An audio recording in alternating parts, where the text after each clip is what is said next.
Guys, welcome back to the WODdoc Project365, episode 358. Today we're talking about shin splints. We've talked about shin splints in the past, and we discussed the fact that there's a couple different types of shin splints. We have some times that we get pain on the outside aspect of our shin. We call those lateral shin splints, all right? They're most likely caused by a different muscle than when we get pain on the inside of our shin right here. This is the most common kind. This is the kind that we're going to talk about today. These are most commonly caused when we get aggravation to what's called your posterior tibialis muscle, okay? Now, when that happens, okay, when we get this irritation down in there, it's normally because we get repetitive strain. Repetitive strain can come to a couple of things, okay? It can either come because we're either superseding the integrity of the tissue from all the repetitive stress that we have, or the tissue just isn't strong enough to handle the repetitive strain that we have, right? So I've shown in the past the ways that we can mobilize it. When mobilizing it, or mobilizing the ankle, mobilizing this tissue would reduce the amount of repetitive strain or excessive repetitive strain. But today we're going to talk about how we can strengthen it. A way that we can strengthen the posterior tibialis is by first knowing what its action does. The posterior tibialis pushes the foot downward and brings it up like that, kind of doing this scooping motion. They call this plantar flexion and inversion, okay?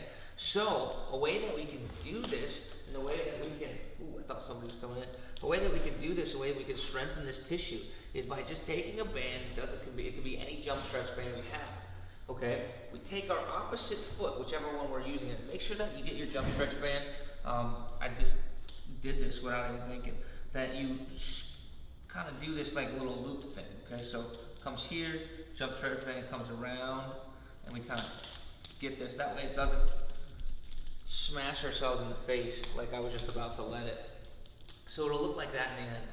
What we're going to do from right there, once we have the loop around our foot, we bring our left foot or our right foot over our left in this case, and we're just going to push this band over to the side, okay?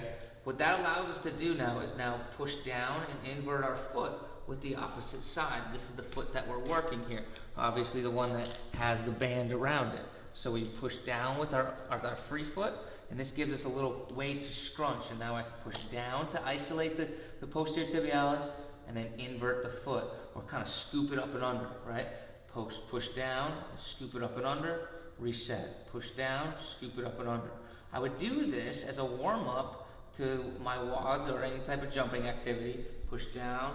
And what you want to try to do, also by crossing over the leg, is we're kind of eliminating the excess of movement that we would get with the lower extremity, right? So if I don't want to be doing like those type of things, right? As I cross over and push down, I'm kind of isolating down. I'm isolating here, so I press down, move over, okay? Hopefully that'll help you guys out. That would be a way that we can isolate and strengthen our posterior tibialis tendon, okay? And maybe bulletproof ourselves a little bit from those shin splints. No guarantee, but maybe a little bit of bulletproof. Guys, until tomorrow, for optimizing function to optimize performance.